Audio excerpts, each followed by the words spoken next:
नमस्कार दोस्तों, मैं मिथुन राठौर। स्वागत है हमारे चैनल मितेश जॉब अलर्ट में। दोस्तों, भारतीय डाक डाक विभाग में 40,889 पदों पर भर्ती निकाली गई है, जिसके लिए योग्यता मात्र 10वीं पास मांगा गया है। इसमें दोस्तों आपका सिलेक्शन 10वीं के परसेंटेज के आधार पर होगा। तो दोस्तों हम इसो जानते हैं, हम इस भारतीय डाक विभाग की वैकेंसी के बारे में पूरी जानकारी। लेकिन इससे पहले यदि आपने हमारे चैनल को अभी तक सब्सक्राइब नहीं किया है तो सब्सक्राइब जरूर कर लें, ताकि इसी प्रकार की वैकेंसी से रिलेटेड वीडियो आप पा सकें। दोस्तों हम चलते हैं इस वैकेंसी की पूरी जानकारी की ओर।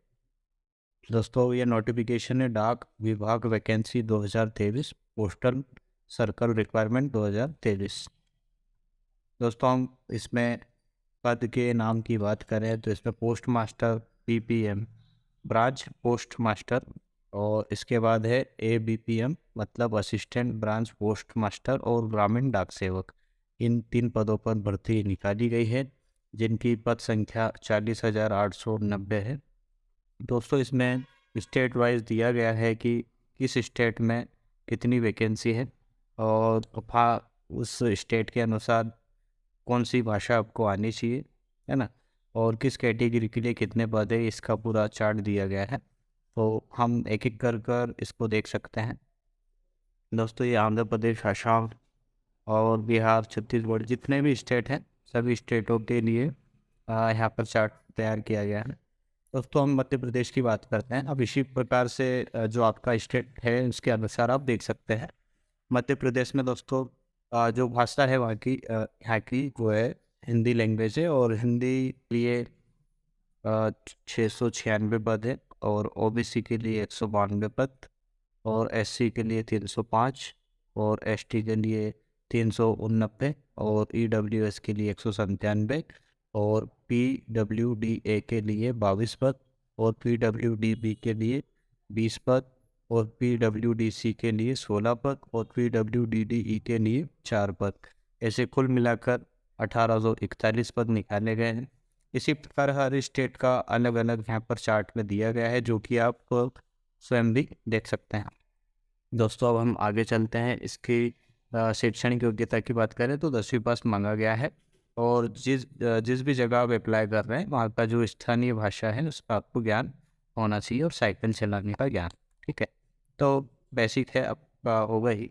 और इसके बाद हम इसकी पेमेंट सैलरी की बात करें तो ब्रांच पोस्ट मास्टर की सैलरी 12,000 से 29,380, और असिस्टेंट पोस्ट मास्टर एबीपीएफ की 10,000 से 24,470, डाक सेवक की 10,000 से 24,470। अब हम इसमें जो फीस लग रही है ऑनलाइन करने में, सामान्य और अन्य पिछड़ा वर्ग के लिए 100 रुपये, और अनुसूचित जाति, अनुसूचित जनजाति, दिव्यांग और सभी वर्ग की महिलाओं के लिए 0, मतलब वो कोई शुल्क नहीं है। सिर्फ सामान्य और ओबीसी को 100 रुपये लगेंगे ऑनलाइन आवेदन करते समय, जो कि आप ऑनलाइन पे कर सकते हैं। अब हम इसकी आयु सीमा की बात करें तो आयु सीमा 18 से 40 वर्ष होनी चाहिए। अब इसमें हम छूट की बात करें तो अनुसूचित जाति, अनुसूचित जनजाति, एसटी एससी वर्ग के लिए 5 वर्ष की रहेगी, और ओबीसी के लिए 3 वर्ष, और आर्थिक रूप से कमजोर वर्ग ईडब्ल्यूएस के लिए कोई छूट नहीं है, और पीडब्ल्यूडी के लिए 10 वर्ष, और विकलांग व्यक्ति यदि पीडब्ल्यूडी प्लस ओबीसी है तो 13 वर्ष, और विकलांग व्यक्ति पीडब्ल्यूडी एससी एसटी का है तो 15 वर्ष। ये इस प्रकार छूट का विवरण है, इसको आप देखकर पढ़ सकते हैं। और इसकी जो सिलेक्शन प्रोसेस की बात करें तो मेरिट लिस्ट के आधार पर होगा, मतलब 10वीं के जो आपके परसेंटेज होंगे उसके आधार पर मेरिट लिस्ट तैयार की जाएगी, और जो शॉर्ट लिस्टेड उम्मीदवार रहेंगे उनको इंटरव्यू के लिए बुलाया जाएगा।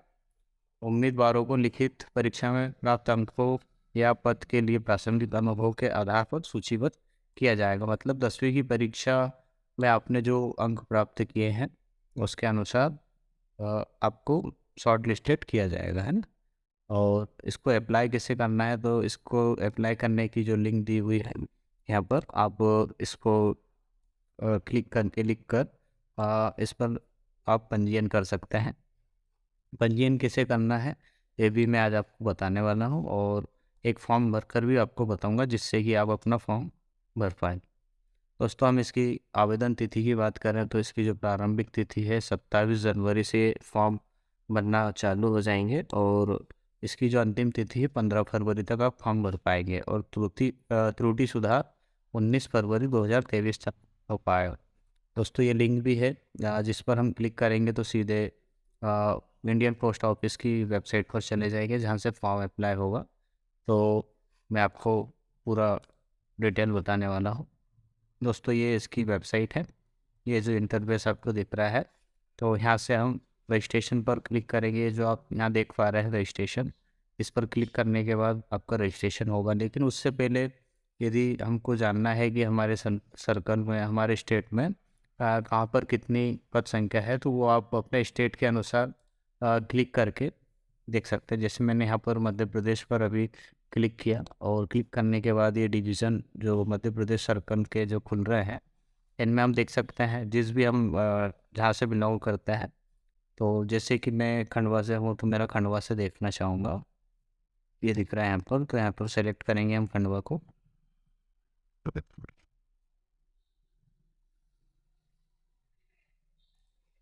सेलेक्ट करने के बाद व्यू पोस्ट, यहाँ पर जैसे ही हम व्यू पोस्ट पर क्लिक करेंगे तो ये बता देगा कि खंडवा में कहाँ पर जगह का नाम और डाक सेवक ABPM BPM कहाँ पर है, ये सब पूरी जानकारी हमको यहाँ से मिल जाएगी। तो यहाँ से हम देख भी सकते हैं और वहाँ का पिन कोड क्या लग रहा है और वहाँ पर जो है स्थानीय भाषा कौन सी है ना, ये भी यहाँ पर पूरा डिटेल से हो जाएगा। तो इसी प्रकार आप अपने एरिया का पूरा डिटेल यहाँ से इस प्रकार से देख सकते हैं। तो दोस्तों ये तो थी पोस्ट देखने की बात। अब इसको अप्लाई कैसे करना है तो ये मैं आपको बताने वाला हूँ। दोस्तों अप्लाई करने के लिए सिंपल आपको यहाँ रजिस्ट्रेशन पर क्लिक करना होगा, है ना। रजिस्ट्रेशन पर क्लिक करने के बाद यहाँ पर सबसे पहले आप लिखने के बाद वैलिडेट मोबाइल नंबर, जैसे ही हम क्लिक करेंगे तो एक OTP हमारे मोबाइल नंबर पर आएगा।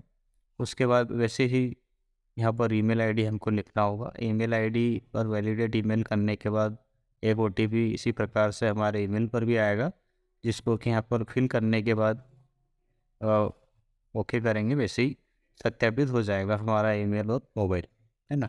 उसके बाद यहाँ पर आपको अपना नाम लिखना है जो कि आपके 10वीं की मार्कशीट में लिखा है। जैसे 10वीं की मार्कशीट में लिखा है वैसा का वैसे ही यहाँ पर आपको लिखना है, और पिताजी का नाम जैसा कि आपकी मार्कशीट में लिखा हुआ है ना। फिर जो जन्म तारीख मार्कशीट के अनुसार और जो भी आपका जेंडर है मेल फीमेल, वो सेलेक्ट करने के बाद यहाँ पर जो कम्युनिटी है आपकी OBC general SC ST EWS, वो सेलेक्ट करने के बाद यहाँ पर सर्कल सेलेक्ट करना है। जैसे कि आप मध्य प्रदेश से हैं तो मध्य प्रदेश सेलेक्ट करना है। और जो 10वीं का पासिंग ईयर है, year of passing secondary school, 10वीं का पासिंग ईयर है यहाँ पर लिखना है आपको। और जो भी ये टेक्स्ट दिख रहा है यहाँ पर, वो लिखने के बाद सबमिट पर क्लिक करना है। रजिस्ट्रेशन होने के बाद इस प्रकार से इंटरफेस दिखाई देगा। उसके बाद आप यहाँ पर आपको आधार नंबर डालना हो। इसके बाद are you a person with disability, यदि आपको कोई डिसेबिलिटी है तो यहाँ पर यस करना है, और यदि नहीं है तो नो करना है ना। यस यदि आप करेंगे तो जिस भी टाइप की आपको डिसेबिलिटी है वो सेलेक्ट करना है। जैसे आपने C सेलेक्ट किया तो C में जितने भी टाइप से यहाँ पर दिख रहे हैं, D सेलेक्ट करेंगे तो D में यहाँ पर दिख रहा है। जो भी कैटेगरी आप सेलेक्ट करेंगे उसके हिसाब से यहाँ पर ऑप्शन खुल के आ जाएगा, वो आपको सेलेक्ट करना रहेगा, है ना। और यदि नहीं है तो नो पर क्लिक कर देंगे।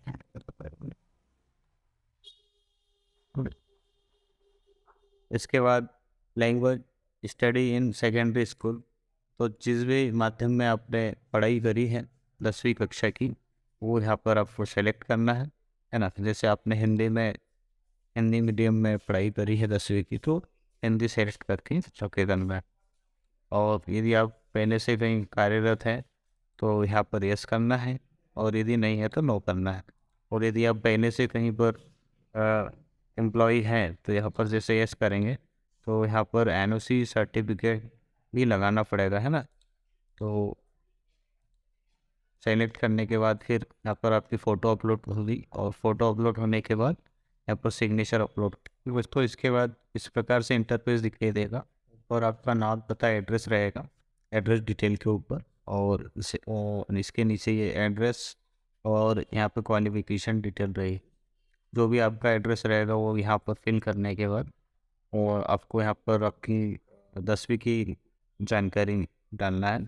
यदि दोनों एड्रेस सेम है, आपके परमानेंट एड्रेस और कम्युनिकेशन एड्रेस, तो यहाँ सेम पर टिक करना है, और यदि अलग अलग है तो अलग अलग एड्रेस लिखना है। इसके बाद जो भी आपका बोर्ड है, जिस भी बोर्ड से आपने 10वीं उत्तीर्ण करी है, उस बोर्ड को सेलेक्ट करने के बाद यहाँ पर, जैसे कि आपने एमपी बोर्ड से किया है तो एमपी बोर्ड सेलेक्ट करने के बाद उसमें जितने भी आपके नंबर आए हैं, है ना, वो यहाँ पर लिखना है। ये लिखने के बाद सेव एंड कंटिन्यू पर आप क्लिक करेंगे। दोस्तों, इसके बाद अगला इंटरफेस इस प्रकार से दिखाई देगा, जिसमें आपने जो भी सर्कल को सेलेक्ट किया है उसमें जहाँ पर भी पोस्ट खाली है, उसका इस प्रकार से इंटरफेस दिखेगा आपको। अब ये आपके ऊपर डिपेंड करता है कि आप कहाँ पर पहले अप्लाई करना चाहते हैं। इसमें ओबीसी यूआरएल, जैसे कि आप चाहे तो पहले यूआर का भी ले सकते हैं और ओबीसी का भी ले सकते हैं। यदि आप ओबीसी में आते हैं तो ओबीसी में पहले अप्लाई कीजिए, क्योंकि आपका जो ओबीसी का रिजर्वेशन है उसका फ़ायदा आपको पहले मिल सके। यूआर में तो सभी कैंडिडेट अप्लाई कर सकते हैं, तो जिस भी कैटेगरी आप यदि रिजर्व कैटेगरी से आते हैं तो पहले उस कैटेगरी से अप्लाई कीजिए जिस कैटेगरी से आप आते हैं, है ना।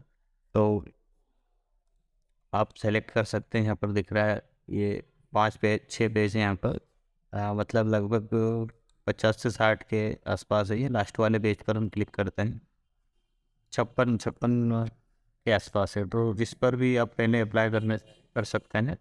और इन सब पर आपकी जो प्राथमिकता दर्ज करने के बाद और आप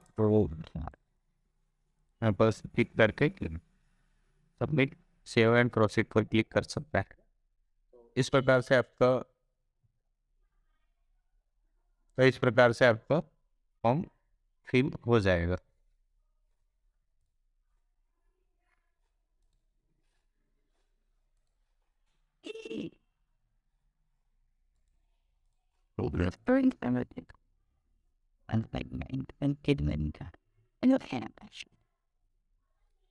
दोस्तों, हम एक नज़र इसके नोटिफिकेशन पर भी डालेंगे। दोस्तों, ये नोटिफिकेशन है 27 जनवरी 2023 का, है ना। तो ये नोटिफिकेशन निकाला है जिसमें रजिस्ट्रेशन डेट 27 जनवरी 23 और एडिट करेक्शन 27 फरवरी से 19 फरवरी 23, यहाँ 27 से 16 फरवरी है। और यहाँ पर सैलरी भी बता रहा है, जो कि आप इस नोटिफिकेशन में भी देख सकते हैं, जो कि मैं पहले भी आपको बता चुका हूँ। पीपीएम के 12 से 29 के 10, ABPM नाथ 7 के 10 से 24,470, और भी इसमें दूसरी जानकारी दी गई है जिनको कि आप यहाँ पर पढ़ सकते हैं। तो दोस्तों, मैंने आपको फॉर्म भरने से लेकर इस विज्ञप्ति की पूरी जानकारी यहाँ पर उपलब्ध कराई है। और इसमें भी यदि आपका कोई यदि क्वेश्चन रहता है तो आप इस नोटिफिकेशन को पढ़ सकते हैं, जो कि मैं आपको डिस्क्रिप्शन में उपलब्ध करा दूँगा। इसको यदि आप पढ़ते हैं, यदि आपकी कोई इंक्वायरी या क्वेश्चन रहता है तो आपको, यदि आप इसको पढ़ेंगे तो आपके जो भी शंका है उसका समाधान हो जाएगा। और दोस्तों, इसी प्रकार की वीडियो यदि आप देखना चाहते हैं आगे भी, तो मेरे चैनल को सब्सक्राइब ज़रूर करें ताकि मेरी वीडियो आपको मिल सके। धन्यवाद।